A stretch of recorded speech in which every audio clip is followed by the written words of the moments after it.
Imagine this.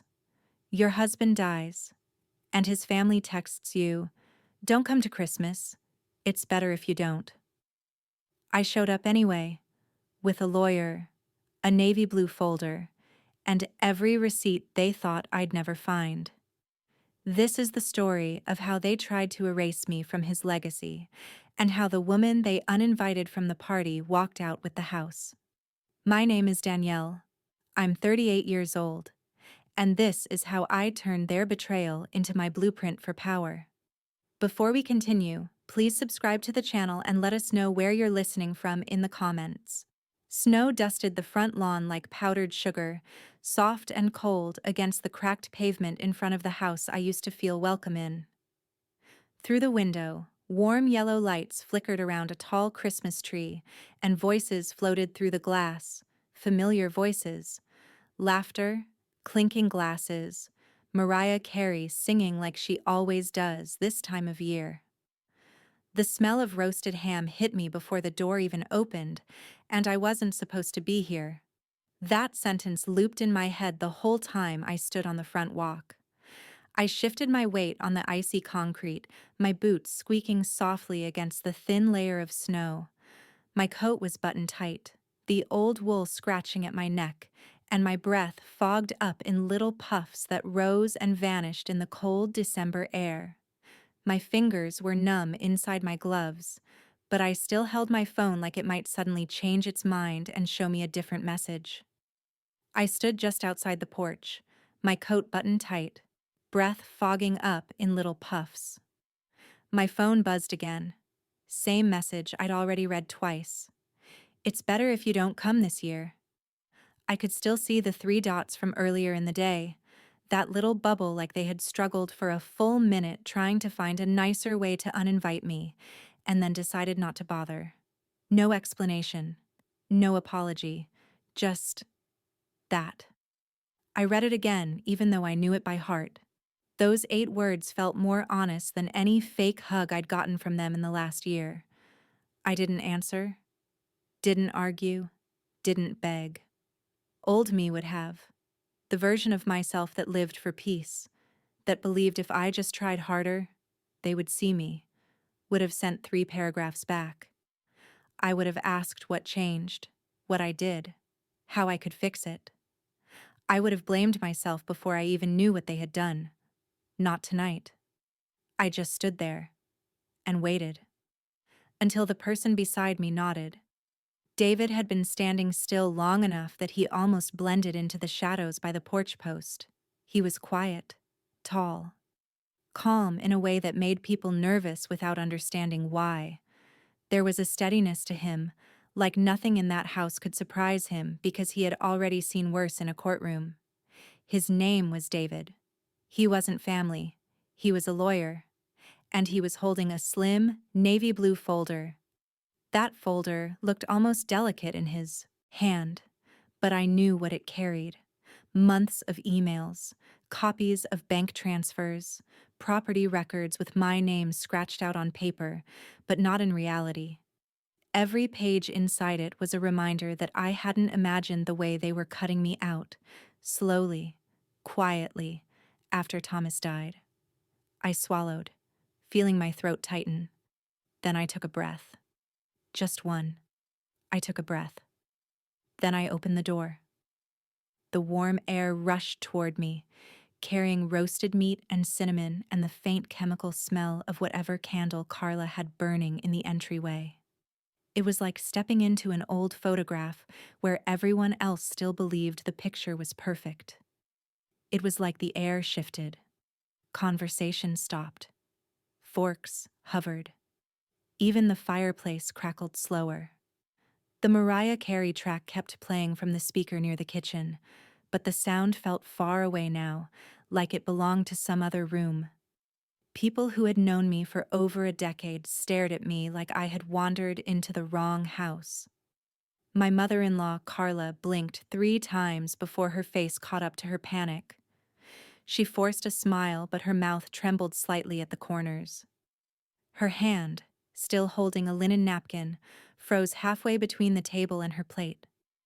Her eyes flicked past me to the dark shape at my shoulder, to the folder in his hand, and then back to my face. "Oh, Danielle," she said, voice suddenly brittle. "We weren't expecting you."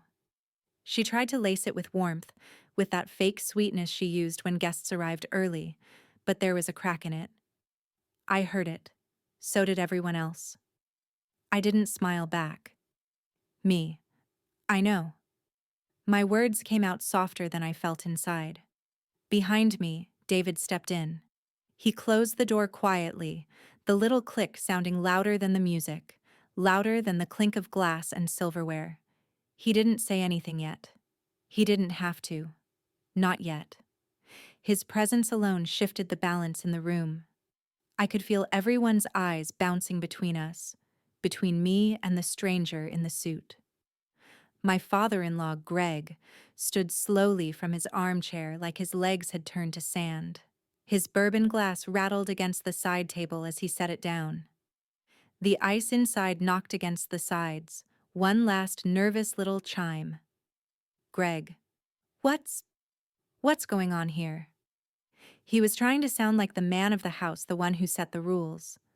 But his voice had this rough edge to it, like the words scraped on the way out. I glanced at the hallway. The Christmas stockings still hung, one for everyone except mine. They had taken mine down. There it was. The evidence that hurt more than the text. It was such a small thing, one piece of fabric missing from the lineup. But I remembered when we bought them, how Thomas had teased me about picking the one with the glitter script, how Carla had insisted it matched the others. I remembered standing under that same archway years ago when Greg had said, "See, you're one of us now. Every stocking, except mine." My chest ached, but the ache felt clean. Me. Since I wasn't invited as family, I brought someone who represents me instead. The words landed like a plate hitting tile. A couple of people shifted in their chairs. Someone cleared their throat. The little girl at the end of the table stopped mid-bite and stared. And that's when David finally opened the folder. He did it with slow, practiced movements, like he had opened 100 just like it. The sound of paper sliding against itself felt louder than the music still humming faintly in the background. I watched Carla's eyes follow the motion like she could stop whatever was coming just by looking at it hard enough. David. My name is David Lynn. I'm here on behalf of Ms. Danielle Carter regarding the trust, the property, and the pending civil documentation you've ignored since July. His voice was calm and even, each word clean and sharp. No anger, no drama. Just facts laid out in the middle of their holiday table. Carla gasped. Actually gasped. One hand flew to her chest like someone had slapped her, fingers pressing into the expensive necklace that rested just above her collarbone. Her napkin slipped from her other hand and fluttered soundlessly to the floor. Greg sat down too fast, like the weight of his guilt pulled him through the cushion. The springs under him squeaked, and for a second he grabbed the arm of the chair like he was steadying himself on a ship in rough water. Nobody moved, nobody laughed. The music kept playing. The Bluetooth speaker did its best to pretend nothing was wrong, pushing out bright, cheery notes into a room that had gone completely cold. Somewhere in the kitchen, the oven hummed, but the party was over. Everyone knew it. They might not have known exactly what David had in that folder, but they felt what it meant. That this wasn't some emotional outburst they could dismiss later. This was official. Me.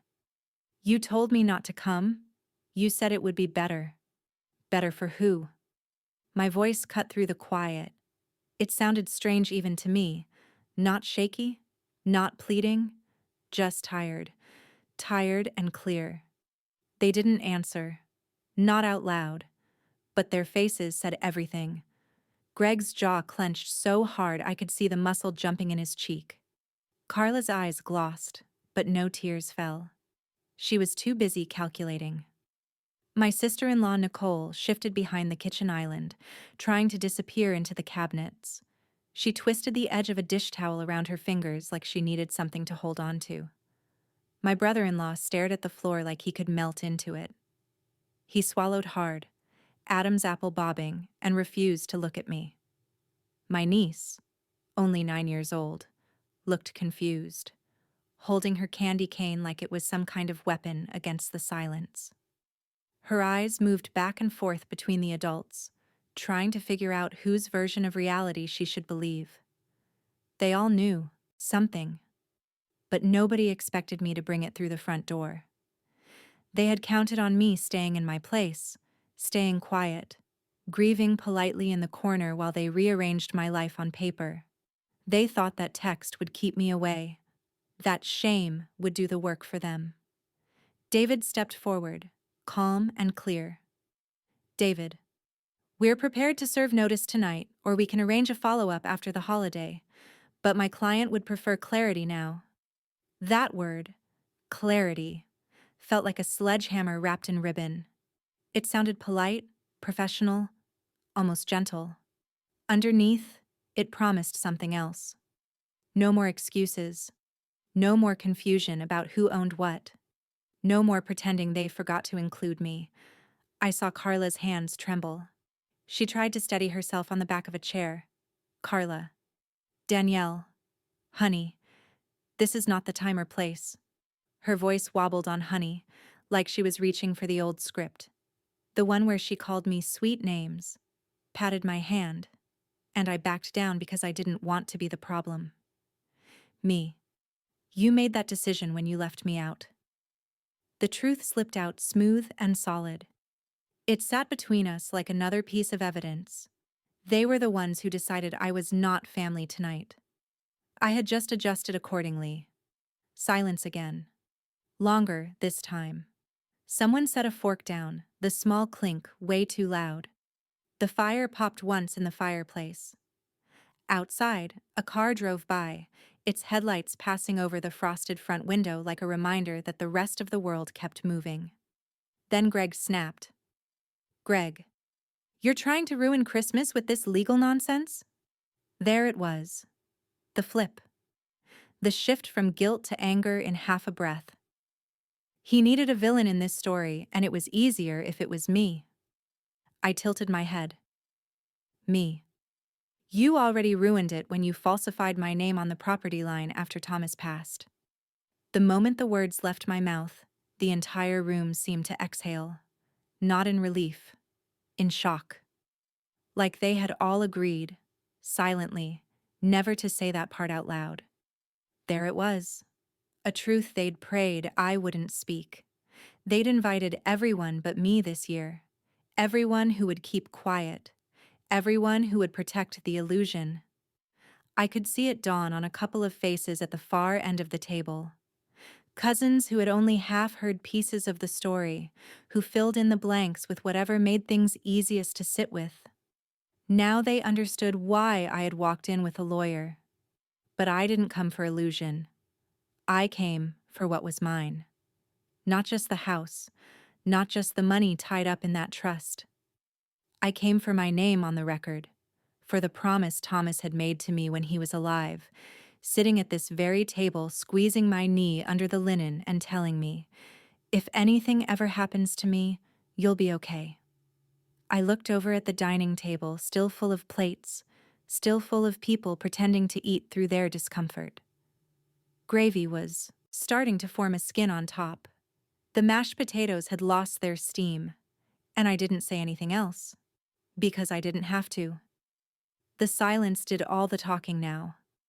It stretched across the table, along the hallway with the missing stocking, around the framed photo of Thomas on the mantel.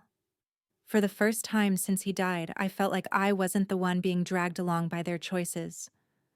For the first time, they were the ones answering to mine. I could feel my pulse in my ears as the door closed behind us, that soft click sounding louder than any argument ever had in that house. It was such a tiny sound, just wood on metal, but it felt final, like something had just locked into place. No one asked us to sit. No one offered a drink. No one even pretended to be polite. The room stayed standing, frozen in that awkward half moment where people wait for someone else to fix what they broke. Everyone pretending this was still a normal Christmas and not a crime scene wrapped in tinsel. The Christmas lights blinked on and off behind Carla's head, red, then green, like some kind of warning signal. They painted her face in soft color, making her look almost gentle if you did not know better. She kept smoothing the front of her sweater over and over, as if wrinkles were the real emergency. Her fingers dragged across the knit like she was trying to wipe the whole night away, to iron out the parts of the story that did not suit her. Greg's recliner sat crooked near the fireplace, football frozen on mute on the television above it. The smell of ham and brown sugar mixed with perfume and cheap wine and that fake pine candle she bought every year. Under all of it, under the holiday music and the decorations, there was a weight in the room that had nothing to do with food or family. It was the look people get when they know they are caught but are still hoping you will back down. Greg cleared his throat. He always did that when he was about to lie. I had heard that little sound right before 100 half-truths over the years. It was his tell, the same way Thomas used to drum his fingers when he was nervous. Greg. Danielle, this feels aggressive. I almost laughed. Almost. The laugh pressed against my chest, sharp and bitter, and then sat there. Aggressive. That was his word for me finally showing up for myself. Me. Being erased felt aggressive too. My voice did not shake. That surprised me. Inside, everything was tight and buzzing, like a wire pulled too far. My chest ached. My hands tingled. My throat felt thick. But on the outside, I sounded calm. Measured. Like I had practiced this in my head 100 times. Which I had. In the shower. In the car. Staring at the ceiling at 3 a.m, mouthing the words into the dark so I would not forget them when it mattered. David stayed slightly behind me, close enough that I could feel his presence without turning. He was a steady weight at my shoulder, quiet but solid. He did not interrupt. He did not rush. He let the silence stretch until it started working for us, until they had to sit with what they had done instead of rushing past it. His stillness made their fidgeting louder. Carla tried again, softer this time, reaching for the script where she was the reasonable one. Carla, we just thought, after everything, it might be best to keep things peaceful. That word again. Best. Peaceful. The same words they used when Thomas was alive and sick and too tired to fight them. The same words they used when papers were signed while I was at the hospital cafeteria, drinking burnt coffee and praying my husband would wake up. They always dressed control up as kindness. They always called it peace when what they really meant was silence from me. I remembered the cafeteria lights, harsh and cold, buzzing faintly above my table, the plastic chair, the smell of burned toast and bleach, the way I stared at the doorway every time a pair of scrubs walked by. While I counted seconds between beeps on a monitor upstairs, they were counting signatures. Some betrayals do not leave bruises. Just silence. Just decisions made in other rooms. Just a text later saying, "Do not worry, we handled everything." Me. You mean quiet? You mean without me asking questions? The room heard the difference. Peaceful sounded holy. Quiet sounded honest. Greg shifted in his seat. His jaw tightened. He glanced at the hallway, then back at me, like he was calculating exits, like this was a fire drill and not his own choices catching up to him. Greg, you're overreacting. There it was. The gaslighting. The same move they always used when I got too close to the truth. Make me the problem so they did not have to admit there was one. If I was dramatic, they did not have to be guilty. Me. You transferred a property interest out of my name 3 weeks after my husband died. The words tasted flat and legal, but the memory behind them did not. 3 weeks, 21 days. I had still been waking up at 2 in the morning thinking I heard Thomas in the shower. I had still been getting spam calls about his student loans because the world did not know he was gone. While I could barely remember to eat, they remembered to go to a notary. Nicole flinched.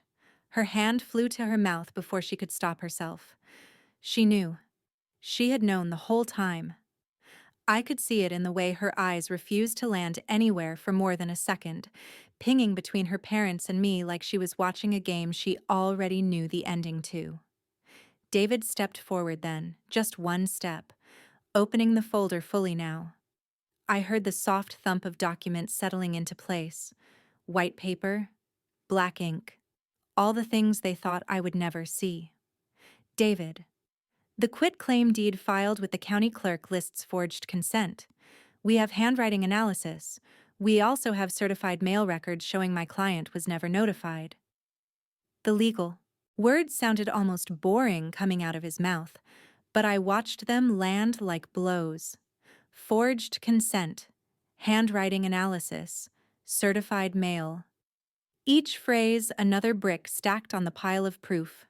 There was nothing emotional about it, no yelling, just facts that did not care about how festive the table looked. Carla's face drained so fast it was almost frightening. Color slid out of her cheeks and left her skin flat and pale. Carla. That's ridiculous. Her voice cracked on the last word. It jumped an octave and broke down the middle. She was not used to being challenged like this. Not by me. David did not raise his voice. He did not even look offended. David. We also have the trust amendment dated 4 days before Mr. Carter's death. Signed while he was heavily medicated. That one landed. I felt it hit them the way you feel thunder in your chest. Somebody sucked in a breath. A fork clinked against a plate. The fire popped at the exact wrong time. Greg's shoulders sagged. Just a little. But I saw it. The mask slipped for half a second, and the guilt underneath flashed through, before he dragged it back up. I thought back to that hospital room. The beeping machines, the dim light. The way Thomas's hand felt in mine, heavier than it should have. Like gravity was already pulling him away. Carla had been there that day. She had brought soup none of us ate. She had asked me to step out so she could pray with her son. I stepped out. I remember her hand on my arm, the way she said mother, like that word alone should make me trust her. I remember telling a nurse in the hallway that his mom needed a minute alone. I remember the burnt taste of coffee on my tongue while I sat in a plastic chair and told myself this was what support looked like. She smiled like I was the joke. I made sure I was the punchline instead. Me. You told me you were helping him get his affairs in order. The sentence came out flatter than I felt. Those were her exact words. Affairs in order. Like they were organizing a closet, not rewriting my life. Carla did not answer. Her mouth opened, then closed, like a fish pulled out of water. Nothing came out. Me. You told me it was for my protection. Still nothing. Her lips pressed into a thin line, like she could hold the whole story in with that one motion. Her eyes shone, but not with the kind of tears that come from regret. These were the kind that came from being exposed. Greg finally stood again, pacing now, agitation breaking through the polish. The front of his dress shirt had a faint wrinkle where his belt pressed against his stomach. Greg. We were trying to preserve the family assets. Of course he made it sound noble. Preserve. Family. Assets. 3 words that sounded respectable lined up like that. Me. By cutting me out.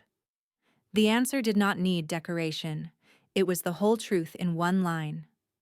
Greg. You're not thinking clearly. That one hurt. Even now. Was the same thing people had thrown at me every time I questioned anything after Thomas died. As if grief automatically made me wrong. Me. I wasn't thinking clearly when I trusted you. Saying it out loud felt like closing a door behind me. I had walked into this family on faith. I was walking out on facts. The room felt smaller, hotter. The smell of ham now made my stomach turn. The air that had felt cozy from the driveway now felt thick, hard to breathe. Somewhere behind me, someone turned the music off. The sudden quiet pressed in on all of us. No Mariah, no forced cheer, just the crackle of the fire and the sound of people trying not to breathe too loud. David closed the folder gently. No dramatic snap, just a clean, final motion. David, we're offering a resolution before filing. His voice was calm, steady, like this was just another Thursday meeting and not the moment their plan started to fall apart. Carla's eyes snapped to him. Carla, what kind of resolution? Her tone had changed. Less soft mother, more cornered businesswoman. I answered before he could. Me. The kind where you stop pretending I don't exist. The words came out low, but clear. They were not about the house alone. They were about the empty spot where my stocking used to hang. The group texts I stopped being added to. The way my name stopped showing up on anything that mattered. I looked around the room, at the faces that had watched me grieve. That had brought casseroles and sympathy cards, and then quietly moved on once the paperwork started. People who hugged me at the funeral and then signed documents that sliced me out of the picture. People who said, "Call me if you need anything," and then let my calls go to voicemail when I did. They called me selfish right before they stole everything I earned. They said I was focused on money when all I had ever asked for was the life Thomas and I built together to be honored the way he intended. Me. You didn't think I'd notice. You didn't think I'd fight. You thought uninviting me would make me go away. Each line felt like dropping a stone into a still pond and watching the ripples move across their faces. I could see denial, anger, fear, all of it passing over them in waves. I shook my head slowly. It was the smallest movement, but it felt like drawing a line straight through the middle of that living room. Them on one side, me on the other. Me. You were wrong. No one spoke. No one said my name. No one told me I was family now. And for the first time since Thomas died, I felt something settle inside me. Not peace, not yet, but balance. Like the scales had finally started to tip back, even if only by an inch. Like I had finally stepped out of the role they wrote for me and started writing my own. I did not know what they would say next. I did not know how far they would go to defend the version of the story where they were the good guys. But standing there, with David's folder closed and my words still hanging in the air, I knew one thing for sure. Whatever happened from here on out, I was not going to disappear quietly. Not this time. I didn't leave right away. I wanted them to sit with it. Let the weight of what had just happened seep into the walls of that house. Let it settle into the soft spots they thought were protected. The corners where they hid behind tradition and casserole dishes and Christmas cards. The words, the documents, the truth. All of it needed a second to sink in. Christmas lights flickered above us, but nobody moved to plug them fully back in again or fix the strand that had burned out near the top of the tree. The room felt like somebody had pulled the plug on more than just the power strip. Greg's TV was still paused on some game, two players frozen mid-tackle. Glasses sweated on coasters, condensation sliding down and dripping quietly onto wood he was always yelling at the kids to protect. Now he didn't say a word. The smell of ham and cloves and sweet glaze hovered in the air, heavy and thick, but my stomach didn't even twitch. Greg was the first to speak. Not to me, to David. He didn't even look in my direction when he opened his mouth. His eyes locked on the man in the suit, the one with the folder, the one who spoke in words Greg understood. Assets, filings, court. Greg. What exactly is she asking for? The way he said she made me want to roll my eyes, like I was a stranger standing in his foyer selling vacuum cleaners instead of the woman his son had married, like I was a problem, not a person. David didn't even blink. If he was offended, it didn't show. His expression stayed neutral, professional, like he was reading a weather report. David. Restoration of all assets listed under joint ownership prior to Mr. Carter's passing. That includes the property, 2 financial accounts, and the remaining trust assets.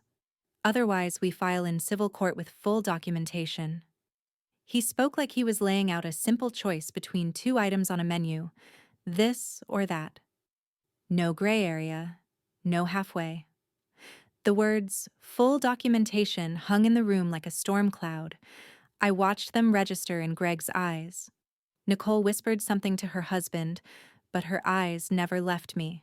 Her lips barely moved, but I saw the way her throat bobbed when she swallowed. She looked afraid, or maybe guilty. It's hard to tell the difference in a room full of secrets. Her hand tightened around the back of the chair in front of her, knuckles going pale against the dark wood. She had been there for some of it, I knew that much. The family meetings in the kitchen, when they thought I'd gone home. The hushed conversations on the patio when I stepped away to take a call from the insurance company. The way she'd avoided eye contact at the memorial when I mentioned meeting with a financial advisor. She knew, and if she didn't know details, she knew enough. Carla finally found her voice, cutting across the quiet like broken glass. Carla, you wouldn't drag this through court. Her voice wasn't brittle anymore. It was sharp, cold.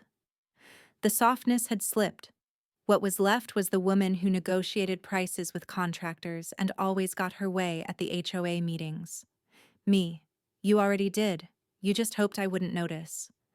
I didn't raise my volume. I didn't need to. The truth didn't require yelling. It just needed air. The second the words left my mouth, I felt something in the room shift again. Like the floor had tilted half an inch, and they were the ones trying to steady themselves on chairbacks and end tables. I could feel the room start to tilt. Not literally, but the power, the control, the thing they thought they owned. It had shifted. I had chased their approval for so long I used to stand in this very room and fold napkins the way Carla liked. Bite my tongue when Greg made some offhand comment about my people and how we do things. I had let them decide what counted as respectable, appropriate family. Tonight, I watched that control slide right out of their hands. I saw it in Greg's clenched jaw, the way he ground his molars like he could chew up the facts and spit them out. I saw it in Carla's twitching fingers, the ones that kept reaching for a dish towel that wasn't there, as if cleaning something would make this mess go away. I saw it in Nicole's avoidance, her eyes skimming every surface in the room except my face, like a guilty kid refusing to look up at the teacher. They were unraveling, thread by thread, and all I did was stand there. Me. Thomas trusted me. He didn't want a war. But he also didn't want his legacy stolen in the name of peace. The memory of his voice flickered through my head while I spoke. Thomas, lying in that hospital bed, telling me he didn't want his family fighting over things when he was gone. He'd said it while staring at the ceiling, like he was talking to something above us. But what he meant by peace, and what they meant by peace, were not the same. His peace looked like fairness, like honesty, like me being okay. Their peace looked like me shutting up and signing whatever they put in front of me. Carla's face twisted. It was like watching someone bite into something they thought was sweet and realize it was spoiled. Carla, you don't understand what it's like to watch your son die. That stopped me. For just a second. The words were a low blow and she knew it. For a heartbeat, the world narrowed down to the 3 of us in that room months ago. Me, her, and Thomas, between us, fading. Me. No. I only had to hold his hand while he did. The words came out quieter than I expected, but they were steady. I thought of all the nights I spent curled up in a chair next to his hospital bed, my neck stiff, my lower back screaming, counting breaths, counting drips from the saw. IV. I thought of the way his fingers twitched in mine when the nurses adjusted his meds, the way his skin changed color, slowly, over days. I thought about whispering, "It's okay, baby," when nothing was okay. She looked away. Good. I didn't have the energy anymore to shoulder her version of suffering on top of my own. Greg started pacing again. He was never good at staying still when the truth cornered him. His socks slid a little on the hardwood as he moved, each turn leaving an invisible groove in the floor. Greg, if we agree to mediation, can this be handled quietly? There it was. The first crack in his "I'm in charge" voice. Not a no, not a denial, a negotiation. A man who realized he couldn't bluff his way out and was now looking for the smallest possible loss. David, that depends. Are you ready to sign a full admission of asset mismanagement? He didn't sugarcoat it, didn't dress it up as clarification or adjustment or any of the softer words lawyers use when their clients need to save face. Full admission. Asset mismanagement. The kind of phrases that live forever in court records. Silence. It wasn't the gentle kind either. It was thick, uncomfortable. The kind of silence where everybody suddenly hears things they've been ignoring for years. The furnace kicking on. Ice shifting in the cooler by the back door. My own heartbeat in my ears. Then Greg barked a laugh. Not real laughter. The kind men use when they've been caught but still want to feel powerful. It came out too loud, bounced off the walls, died fast. Greg. So that's what this is about. Money. He spat the last word like it was dirty, like he hadn't been the one moving numbers from one column to another while I was still figuring out how to sleep without Thomas's body next to mine. Me. No. It's about being treated like I was disposable and making sure you never get to do it again. His eyes finally met mine. Really met them. And for a second I saw it. The surprise that I had the nerve to say that out loud, in his house, in front of everyone. The Danielle he thought he knew would have swallowed that sentence. She would have gone home and cried instead. He looked stunned, like he couldn't believe I'd say it out loud. Carla, you're humiliating us. The US in that sentence did a lot of work. She meant their reputation, their image, their standing at church and in their neighborhood. She didn't mean the way I had felt sitting alone in the back row at the bank when the manager told me my access had been updated. Me. You humiliated yourselves when you took my name off the deed while I was still planning my husband's funeral. I remembered sitting at the dining table in my own house with a notebook full of to-do lists. Funeral home, flowers, obituary, calling his old coach, canceling his gym membership, picking out which photos to put on the memorial board. While I made decisions about caskets and urns, they were signing forms in some office, putting a pen through my name. Her mouth opened, closed. No sound came out. Maybe because there was nothing she could say to make that look like love. David pulled out a second set of papers. The legal choreography continued, calm and controlled. David. These are preliminary filings. We can deliver copies to your attorney or serve them formally. Your choice. He held them out, not shoving them at anyone, just offering them like a mirror. Look. This is what this looks like on paper. This is what your choices become when they leave your kitchen and walk into a courthouse. Greg snatched the folder, flipping through pages with jerky, angry hands. The corners of the paper bent under his fingers. Carla leaned in, reading over his shoulder like the words might vanish if she stared hard enough. Nicole stepped forward for the first time. Up until then, she'd been half hidden behind the island, protected by a row of serving dishes like armor. Nicole. You really came here just to blow everything up on Christmas? Her voice cracked, just a little. Right on Christmas.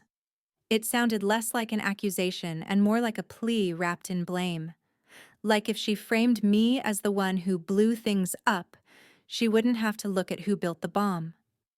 Me. No, I came here to get back what you all tried to bury. Every word landed flat and simple. No metaphors, just the truth. They hadn't just taken money.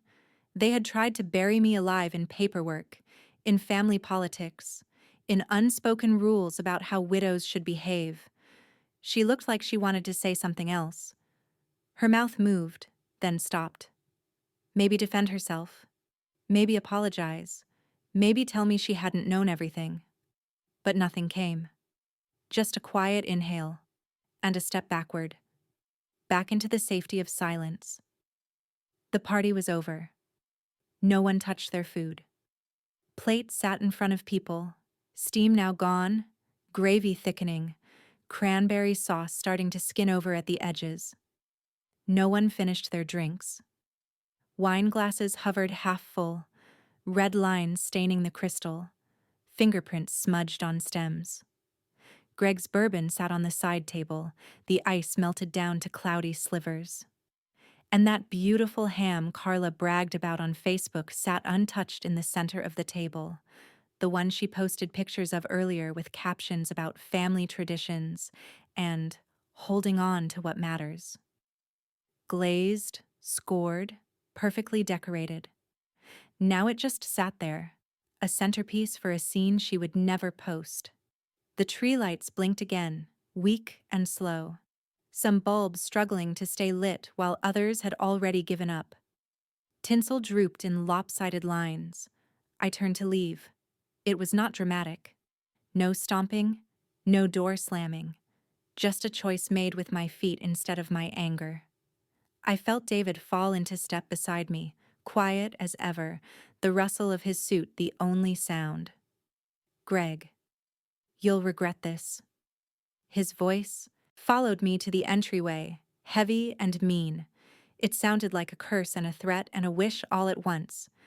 I looked back, just once, not at the tree, not at the table, at him. Me. No, you will. I didn't raise my voice. I didn't have to. He heard me. They all did. And for the first time in a long time, I believed myself. The cold hit harder on the way out. I did not feel it walking in. Maybe adrenaline, maybe anger, maybe that numb kind of focus you get when you are marching towards something you have already decided. But now, with the door closed behind us and the warm, artificial holiday air cut off, the Michigan wind sliced through my coat like it knew I needed one more thing to push against. It grabbed at my scarf, pushed my hair into my face, burned my cheeks until they stung. The porch light threw a pale yellow circle around us, the rest of the street sinking into that blue-black winter dark. Behind me, through the window, I could still see the tree glowing in the living room. From out here, it looked peaceful, normal, like a postcard. You could not see the expressions. You could not hear the silence. Just twinkling lights and a tall green shape, and the shadow of people moving slowly around it. David walked quietly beside me, his shoes crunching in the thin layer of snow on the walkway. Each step left a clean print next to mine, two sets of tracks leading away from their perfect little picture. His breath showed in the cold, small clouds that puffed out in front of him, dissolving into the night. His breath visible in the dark felt like little puffs of permission. Proof that I was not alone. Proof that I had backup. We did not talk right away. I needed a minute. We reached his car, and for a second I just stood there, hand on the cold metal of the passenger side door, letting the air sting my lungs. The neighborhood was still. Porch lights on, kids' bikes leaned against garage doors, inflatable snowmen half-deflated in front yards. Some of them slumped over like they were exhausted by the performance. That eerie kind of suburban calm that hides so much underneath. HOA rules and family drama and credit card bills and secret affairs and trust documents nobody talks about at book club. All of it tucked into houses with matching shutters. I finally pulled the door open and slid into the passenger seat. The leather was cold enough that I flinched a little when it hit the back of my legs. My fingers shook a little as I reached down for the seatbelt, the metal tongue slipping once before I clicked it in. David got in on his side, shut the door, and the world outside dimmed, like someone had turned the volume down. The house was still visible in the rearview mirror. The tree lights flickered. The shadow of Greg moved past the window like a ghost. David started the engine but did not drive. The dashboard lights came on, soft and blue, washing over his face. The radio stayed off. The only sound was the low hum of the engine and the wind rattling lightly against the closed windows. David, you handled that better than most people I have represented. His voice was matter-of-fact, not flattering. He stated it like an observation, the same way he would note the weather or the time. I did not say anything at first. My voice felt stuck behind everything I did not scream in that house. All the lines I had rehearsed that I did not need. All the names I did not call them. All the tears I refused to give them as a show. I watched my own reflection in the window instead, my face faint over the dark outline of their house. I looked different than I expected. Older, maybe. Sharper. My lips were pressed into a line I did not recognize. My eyes flat and tired but clear. Me. I wanted to cry, but I also wanted them to see I was not broken. The truth sat heavy in my chest.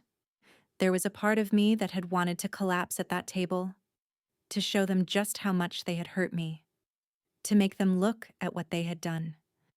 But I knew if I broke in front of them, they would twist that too. Call me unstable, emotional. Use it later to paint me as the problem. He nodded once. No big smile, no over-the-top reaction. Just one solid nod. David. They saw it. Believe me. I believed him. I knew my calm had scared them more than any screaming match would have. People like that do not know what to do when the person they thought was weak draws a line and sticks to it. The car heater kicked on with a low whir, warm air rushing out of the vents toward my face. It smelled faintly like dust and something chemical, like every other car heater in winter. The heat hit the skin under my eyes and made them sting for the first time all night. Me. When I lost Thomas, I did not even think about the money, the house, the accounts. None of it felt real without him in it. My words came out slow, like they were being pulled from somewhere far away. I watched my breath fog up the inside of the window, a thin white film that faded and reappeared with every exhale. I looked out the window. The house was still behind us, the lights still on. But it felt smaller now, less powerful, like a stage set after the actors have walked off. The magic gone, just walls and windows and secrets. Me. I kept thinking they would do the right thing, that they would be kind, that grief would make them better. That had been my first mistake, thinking death changed people for the better, thinking loss softened sharp edges instead of making them cut deeper. I paused, my voice getting quieter, the words almost sinking into the hum of the heater. Me. But grief did not make them better. It made them greedy. Greedy for control, greedy for narrative, greedy for anything that meant they did not have to feel powerless in the face of what they could not fix. They could not stop cancer. They could not stop Thomas from dying, but they could sign papers. They could decide who stayed in the house and who did not. David did not answer. He did not need to.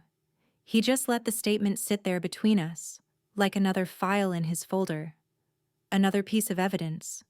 His presence was steady, not invasive, like a wall I could lean on without asking permission, the kind of support that does not tell you to calm down or be reasonable or think of the bigger picture, just sits there and lets you be exactly as angry and hurt as you are.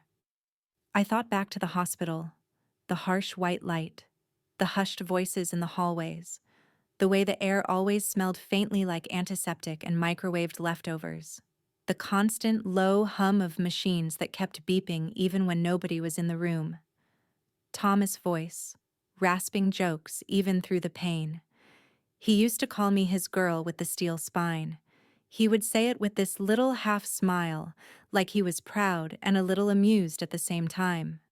He would squeeze my hand and whisper, "You keep us standing, Danny." He said it when the doctor first said the word terminal and the room tilted just a little. He said it when the chemo made him too sick to stand, and I had to help him to the bathroom, both of us pretending it was no big deal. He said it when his mom started crying in the corner and I had to step in and ask the hard questions because nobody else could get the words out. There was one night I kept replaying in my head while we sat in that car. 3 in the morning, the television in his hospital room playing some infomercial on mute. The hallway light bleeding in under the door. Thomas looked over at me, his eyes clearer than they had been all day, and said, "Promise me you will not let them walk over you when I am gone." I had laughed then, wiped my eyes, told him he was not going anywhere, but he kept looking at me until I nodded. God, I missed him. I missed the sound of him coughing in the morning before his first coffee. The way he left cabinet doors open and swore he would start closing them. The way he would slide up behind me at the sink and kiss that spot between my shoulder and my neck. The way his laugh could fill a room and make everyone else join in whether they knew the joke or not. But tonight, sitting in that car with legal paperwork in my lap and my in-laws finally facing what they had done, I finally felt like I kept my promise. Me. They thought excluding me would protect them, but it just made me focus. Grief had burned away a lot of things. My patience, my willingness to explain myself over and over, my need to be liked. What it left behind was sharp, targeted attention. David glanced over at me, his hand resting loose on the steering wheel. David. That is what makes you dangerous to them now. They thought grief would keep you quiet. He was right. They did not expect me to learn the system. To pull property records from the county website at 2 in the morning, scrolling through PDFs with a highlighter in hand. To stand in that ugly beige county office that smelled like old paper and cheap. She, coffee, waiting for some clerk to stamp copies for me while fluorescent lights buzzed overhead. To request notarized copies and triple-check parcel numbers. They did not expect me to sit at my kitchen table with a notebook open, making lists of questions, circling terms I did not understand, looking them up one by one. They did not expect me to watch videos about estate law instead of falling asleep to reality shows. They did not expect me to find a lawyer who specialized in trust fraud and quiet title actions and could explain in normal language what they had done. The first time I walked into David's office, I remember thinking it looked more like a therapist office than a law firm. Soft chairs, floor lamp, box of tissues on the coffee table, a tiny plant on the windowsill trying its best under weak city light.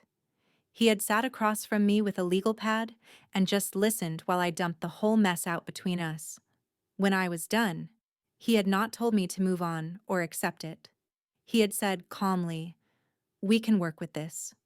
It was the first time in months anyone had made me feel like I was not crazy for wanting what I was owed.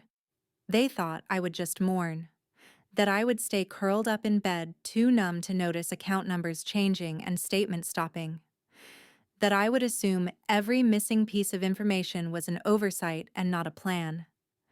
But I did not ruin them. I just stopped protecting them from consequences. I remembered the afternoon I first realized something was wrong. Sitting at my kitchen table, laptop open, trying to log in to an account Thomas and I had always checked together when money was tight. The login error. The soft, generic message on the screen telling me to contact customer service. The call to customer service. The gentle but firm voice telling me I was no longer listed as an authorized owner. The way my heart dropped into my stomach. The way my ears rang while the hold music played. The way my hand shook as I wrote down case numbers on the back of an old grocery list. The way Carla had told me later there must have been some mistake, that she would look into it. She never did. I looked down at the documents in my lap now. The pages David had shown them. Black ink on white paper. Cold, clean, factual. No opinions. No family spin. Just dates and signatures and numbers. Proof. Me. This was not just about inheritance. It was about being erased, and I am not letting that happen again. Not from a bank record, not from a property line, not from the story of my own life. David. What is next? There was no judgment in the question. Just logistics. The next move on a board we had already mapped out together in his office with a legal pad and a pot of coffee between us. Me. You file. Let them scramble. Let them explain. I pictured Carla calling their attorney, voice shaking for once for a reason that was not rehearsed. I pictured Greg trying to sound confident on the phone, while knowing full well his signature was on every document that mattered. I pictured Nicole avoiding everyone for a week because she did not know whose side she was supposed to be on anymore. Because the party may be over. But the real reckoning was just beginning. The next morning felt different. Not peaceful exactly, but cleaner. Like I had cleared something foul from the air that had been lingering far too long. Like I had cracked a window in a house that had been closed up for years and finally let the stale resentment out. I poured my coffee slowly, letting the smell fill the kitchen. French vanilla creamer. 1 sugar. Just like Thomas used to make it for me when I was up late working on reports he never fully understood but always supported. He would lean in the doorway and say, "You want your usual?" Like I was some VIP customer at a diner, and not the woman he loved sitting there in sweatpants and his old college hoodie. The mug felt warm in my hands, solid and familiar. The tiny chip on the rim brushed against my lip when I took the first sip. I had chipped it the week before his first chemo, rushing around, trying to answer a call from his doctor while loading the dishwasher. I had almost thrown it away. He stopped me, told me it gave the mug character, said it matched us. I sat by the window, watching snow drift quietly across the Michigan road. The sky was that flat gray that never really turns into day in the winter. Cars moved slower than usual. A mail truck crawled by, tires crunching over slush, exhaust puffing behind it like a tired dragon. The house was quiet in that heavy way that makes you notice every small sound. The hum of the refrigerator, the little tick of the heater turning on, the spoon clinking against the side of my mug when I stirred the last bit of sugar. My own breathing, a little uneven, like my body had not fully caught up to what I did last night. And then the messages started. My phone vibrated against the table, skittering an inch on the wood from the force of it. I looked down. First came a text from Nicole. "Nicole, can we talk?" 3 words. No emoji. No hey. No. I am sorry. Just can we talk? I stared at the screen for a long time. I could picture her typing it in her perfectly decorated kitchen, probably still shaking from the way last night had ended. I could see her glancing at Carla for approval before hitting send. I could hear the conversations behind it. You should reach out. Try to calm her down. See what she is planning. I let the text sit there, the notification glowing at the top of my screen. Then Greg called. His name popped up, along with that picture of him and Thomas from some family barbecue years ago that I never bothered to change. Thomas had his arm around his dad, both of them laughing at something off camera. For a second, the image punched the air out of my lungs. I did not pick up. The call went to voicemail. A second later, it rang again. This time it was Carla. Then again. Carla. Twice in a row. She left voicemails. Long ones. I watched the counter climb on each message. 2 minutes. 4. 6. Her voice spilled into little gray bubbles on my screen, trapped inside that tiny play button. I did not listen. It was never about conversation. It was about control. This was not them reaching out in shock and remorse. This was them trying to get ahead of the story, shape it, bend it, turn themselves back into the victims before the paperwork could speak louder than their version. They were not sorry. They were scared. Scared of what the document said. Scared of what their own signatures looked like lined up next to dates and medication logs and witness statements. Scared of how fast their private little scheme had become something official. I wrapped my fingers tighter around the mug and checked my email. The glow from the laptop screen filled the dim kitchen with a cold kind of light. The inbox refreshed itself, and there it was, right at the top. An email from David. Subject line, draft filings attached. He had already drafted the initial court filing, petition to nullify the forged deed, demand for accounting of trust assets, request for full restitution. The language was tight and clear, stripped of emotion. My story boiled down to paragraphs and numbered points. Attached was a letter addressed to their attorney, notifying them formally.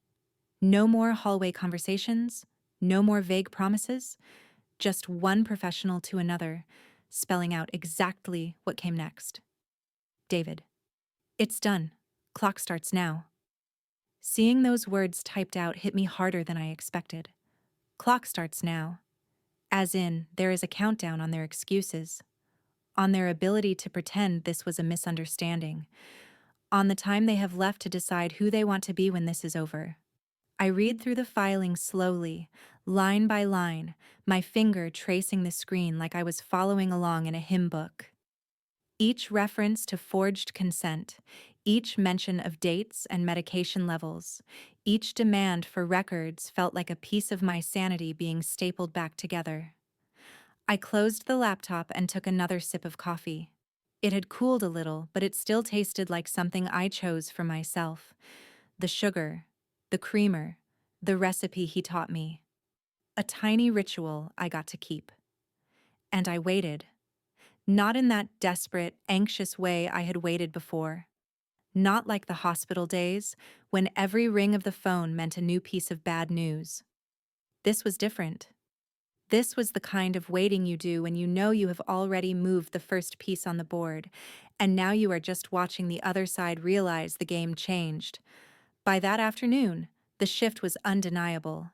People they had tried to keep quiet were suddenly remembering things. My phone became less of a weight and more of a tool. A neighbor emailed me, Mrs. Franklin from 2 houses down. She was the kind of woman who always noticed when trash cans were left out too long and who did her morning walks at the exact same time every day. She said she saw Greg and Carla leaving the county clerk's office 3 days after Thomas's death. She even remembered the date because she had written a check that day to renew her car tags. She wrote, "I didn't think anything of it at the time, honey, but when I heard there was some trouble with the house, it stuck out to me. They were there together. They looked serious. Dressed up too. Not their usual grocery shopping clothes." I read her email twice, my heart thudding slower now instead of racing. Details, times, confirmation. Little puzzle pieces that had been scattered in other people's memories, finally sliding into place. A former paralegal friend of mine, Maya, texted a screenshot of a county record change log. I had reached out to her a week ago, asking if she knew anything about how to read those logs properly. She had promised to poke around to see what she could find.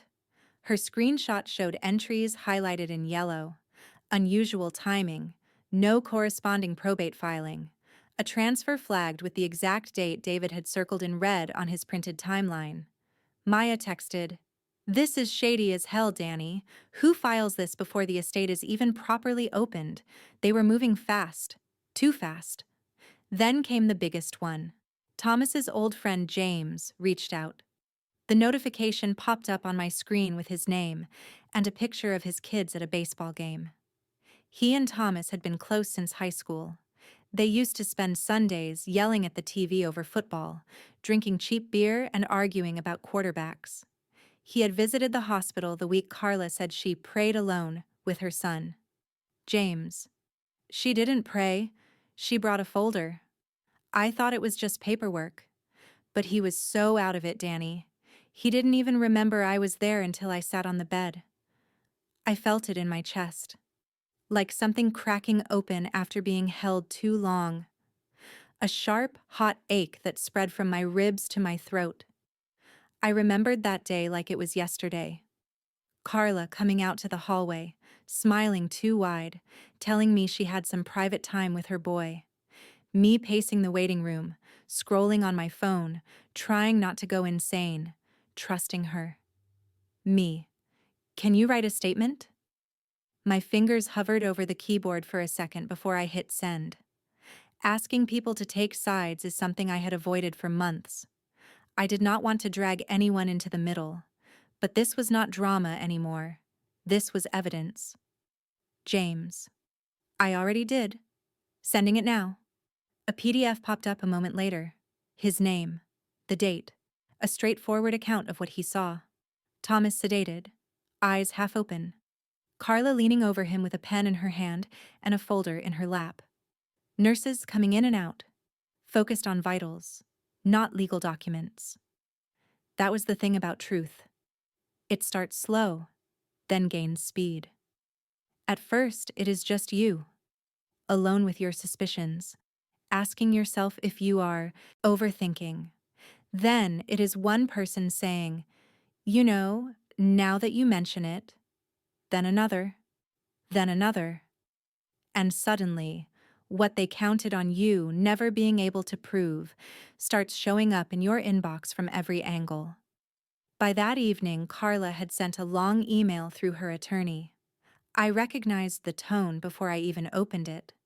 That blend of fake concern and veiled threat they had perfected over the years. The kind that sounds reasonable if you read it quickly and manipulative if you read it twice. We feel this matter is being blown out of proportion. We invite Ms. Carter to resolve this within the family framework rather than through hostile litigation. Family framework. Hostile litigation. They loved their phrases. Family framework was their code for we stay in charge. Hostile litigation was what they called any attempt by me to protect myself. I pictured her sitting at her dining table, dictating that email to their attorney over speakerphone, correcting each sentence until it sounded holy and wounded at the same time. I didn't respond. I forwarded it to David. Subject line. As expected. Then I closed my laptop. And I kept going. Because power, once taken back, demands to be held with steady hands. It is not a one-night performance. It is a practice. 100 small choices piled on top of each other. I started sorting old records. I pulled boxes out of the hall closet, stacks of manila folders I had shoved in there when Thomas first got sick because I didn't have the energy to deal with them. Bank statements, title copies, hospital logs, text messages printed out from my phone for backup. All of it spread across my dining table like some messy, painful mosaic. I labeled everything, clipped it neatly, built my case from the inside out. Yellow sticky notes with dates, blue ones with questions, pink ones marking anything that did not line up with what they had told me. As I worked, small memories floated up. The first time Thomas and I signed closing papers for the house, how proud he was of having both our names on the deed. The way he pulled me into the empty living room afterward and spun me around like we were in a movie. Every document I handled, every envelope I opened, reminded me that I had not imagined the life we built. It was real. It existed. On paper. In records. In signatures. They had not given it to me. We had created it together. And as I worked, I realized something. They thought they were protecting a legacy. They used that word like a shield. Legacy. As if it justified everything. As if family legacy meant more than the actual family members living in it. But I was the legacy, the woman Thomas chose, the person he made plans with, the one he trusted to carry his memory forward. And they tried to erase me, not just from the property, not just from the paperwork, from the story. The story they would tell about him at holidays, the version where his loyal parents kept everything in order and his emotional widow could not handle the details, the version where they were the guardians and I was the footnote. But I knew the truth. She stole my story. I rewrote the ending. The court date was set for late February.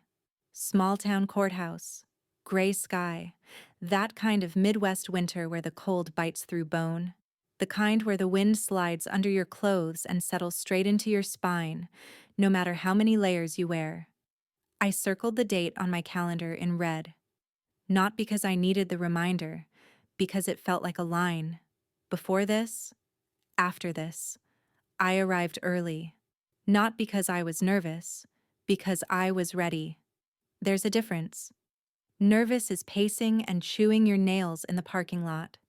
Ready is sitting in your car for a second with both hands on the steering wheel, taking one deep breath and knowing you have the receipts. I wore Thomas's scarf, the navy blue one he used to wrap twice around my neck like he was tucking me into safety. The wool was a little rough at the ends where it had started to fray, but it still smelled faintly like the detergent we used when he was alive. That smell hit me the second I looped it around my neck, and for a moment the kitchen flashed in my mind, him standing behind me, looping it once, twice, kissing the top of my head. "Gotta protect the neck, steel spine," he'd say. So I wore it like armor, and when I walked up those courthouse steps, boots thudding against the old stone, I didn't feel like I was walking in alone. I felt like I was walking in with every silent moment they thought I would swallow. Every time I bit my tongue at their backhanded comments. Every time they told me, "Don't worry about it. We've got it handled." Every unanswered question. Every closed-door conversation I was kept out of.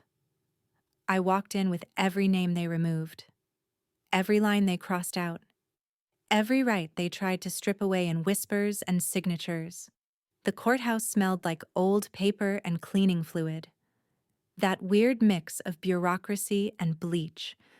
Fluorescent lights buzzed overhead, washing everything in a pale, tired glow. The floor was that polished tile that never looks quite clean, even when it is. Security checked my bag. Standard. Keys, phone, tissues, highlighter, lip balm. Nothing dangerous. The dangerous part was walking in upright when they had built their whole plan around me staying on my knees. Inside, Greg and Carla sat stiffly next to their attorney on one of the wooden benches. The benches were narrow, the kind that force you to sit up straight whether you want to or not. They were dressed like they were attending a serious church service. Greg in a dark suit that strained slightly at the buttons, Carla in a gray skirt and blazer, pearls at her neck like a shield. They looked smaller under the fluorescent lights, less like the rulers of some family kingdom and more like what they actually were. Two people who made bad choices and finally had to answer for them. Nicole was nowhere in sight. A part of me wondered if she stayed home to avoid picking a side, or if she just didn't want to see the version of her parents that existed without their script. Either way, her absence said plenty.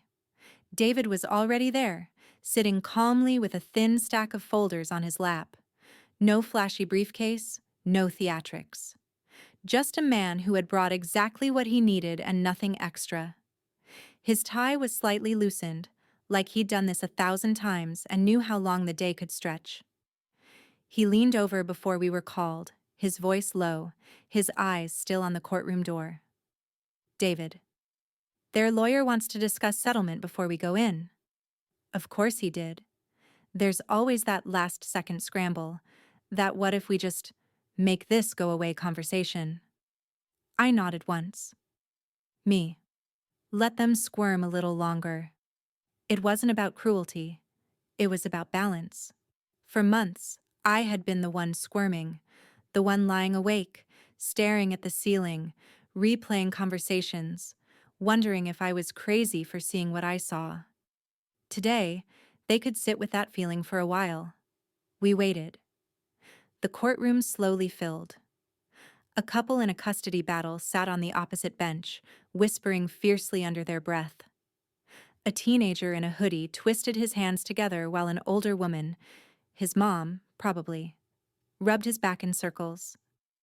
A man in a work uniform paced near the back, checking his watch over and over. Life doesn't pause because your world is falling apart.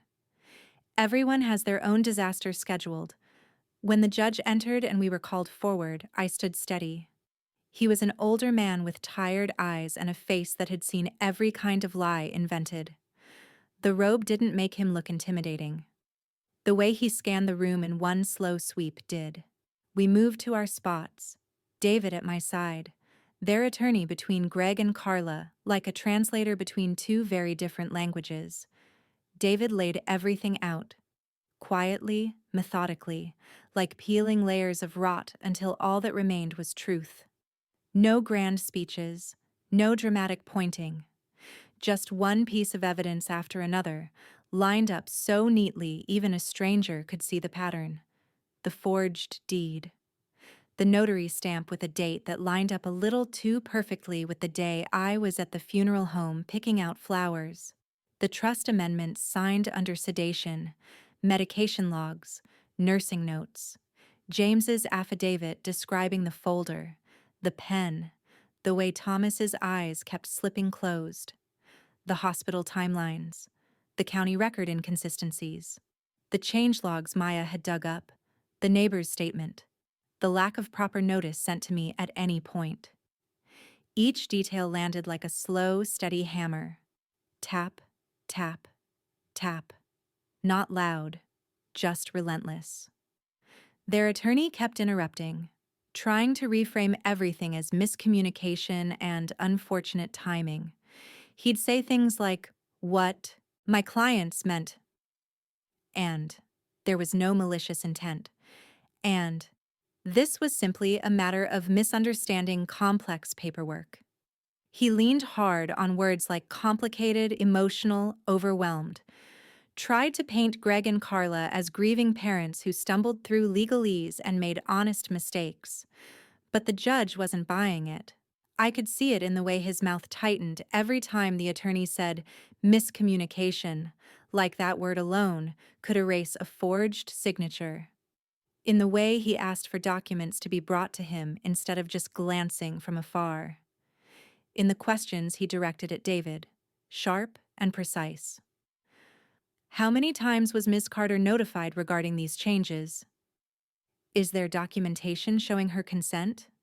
Is there medical evidence of Mr. Carter's condition at the time of these signatures? Each answer David gave only dug the hole deeper. Greg finally cracked. It started small, a twitch of his jaw, his fingers gripping the edge of the table a little too hard, his foot tapping under his chair. Then, like a dam breaking, out it came. "Greg, we were trying to protect the estate. She was going to give it all away." His voice boomed, echoing off the wooden panels, cutting through the courtroom murmur like a siren. The bailiff shifted in his chair, eyes narrowing slightly, hand brushing his belt as a reflex. There it was, the truth under all the polite language. They didn't trust me. Not with money. Not with decisions. Not with anything that had his last name on it. I turned my head and looked at him fully. No flinching, no fear. Me. No, I was grieving, and you were stealing. The words came out flat and clean. No tremor, no extra decoration, just fact. You could feel the room react, the subtle shift. Someone in the back sucked in a breath. Even the clerk who had been typing nonstop on a small keyboard paused for half a second. Carla didn't look at me once, not during the testimony, not during cross. Not even when the judge ordered a full investigation into the amended documents. She sat with her eyes fixed on some invisible point on the far wall, hands folded in her lap like she was in church, letting the hymns wash over her without really hearing the words. I watched her when the judge read out the initial orders. Her jaw clenched at the word forged, her shoulders tensed at financial disclosures, but her eyes never turned my way. Not once. It was almost funny. She spent months maneuvering behind my back, claiming to know what was best for everyone. Now, with everything laid bare, she chose to look anywhere but at the woman she tried to erase. By the time we walked out of that courtroom, the storm had fully turned. The judge issued a preliminary injunction blocking all transfers of property or trust assets, effective immediately. No more moving money around, no more quiet little adjustments to ownership. Discovery would begin immediately. That meant documents, emails, texts. Every little trail they thought they had hidden now had to be handed over or risk something even worse. Carla and Greg were required to submit full financial disclosures. No more hiding behind family. No more, "This is private." The law does not care about your embarrassment when you get caught. And just like that, the people who uninvited me from their house now had to answer to mine, because that was what the house represented now. Not just a building with siding and a mortgage, it was a line in the sand, a question of whose name counts, whose presence is respected, who gets to be written in. We stepped outside into the cold. The sky was still a heavy gray lid over the town, but the air felt different on my skin, sharper, cleaner. The courthouse doors closed behind us with a heavy thud, and for a second I just stood there at the top of the steps, letting the wind slap color back into my cheeks. David adjusted his coat, flipping the collar up against the wind. His breath fogged out in front of him, disappearing quickly. "David, they'll probably push for settlement next week." I could already picture it. Phone calls, emails, phrases like, "in the interest of avoiding further conflict," and "everyone has been through so much already." They were not suddenly going to become honest people. They were just going to be scared, practical ones. Me. Good. I'll let them come to me. I said it calmly, but inside it felt like flipping a switch. For so long, I had been the one chasing them. Calling, asking questions, pushing for answers. Now, they would be the ones reaching out. They would have to walk toward me. That night, I didn't celebrate. There was no popping champagne, no victory dance in the living room. I didn't have it in me. I just sat quietly on the porch of the house Thomas and I once built dreams inside. The one with the creaky third stair. The one with the tiny oil stain in the driveway from his old truck. The one they tried to strip from me in legal ink and holiday silence. The porch boards were cold under my feet, even through my socks. I pulled my knees up to my chest and wrapped Thomas's scarf tighter around my neck. The neighborhood was mostly dark, a few windows still glowing blue from TVs, a couple of porch lights still on. My breath fogged in the air in front of me. I watched it drift away, and I remembered him. Not the hospital version. Not the pale, hollowed-out man hooked up to machines, drifting in and out of morphine dreams, skin bruised from IV sticks. The real one. The one who danced barefoot in our kitchen to Stevie Wonder. Who would slide across the tile in socks, pretending to spin me like we were on stage, almost dropping me one time and laughing so hard we both ended up on the floor. The one who painted that garage wall and signed it C+D forever in red Sharpie, right at eye level. He'd gotten paint on his nose, and I'd kissed it off. That wall was still there. That signature still there. They didn't see it as an asset. Just a wall. To me, it was proof. He would have been proud. Not because I fought back, but because I didn't disappear. He had seen that version of me before. The girl who apologized for everything, who would rather absorb hurt than cause a scene. The one who swallowed her words to keep the peace. A peace that never actually included her. He spent years telling me I was stronger than I believed. They don't know who they're dealing with, he'd say, whenever I got quiet after one of his mom's comments. You're the one with the steel spine, remember? They tried to shrink me out of existence, with paperwork, with side conversations, with missing invitations and removed stockings and group texts I was suddenly left out of. And instead, I became undeniable. Not loud, not messy, just undeniable. On record, in filings, in affidavits, in a judge's orders, in my own story. They thought uninviting me removed my power. They thought keeping me out of a house meant keeping me out of the decisions that lived inside it.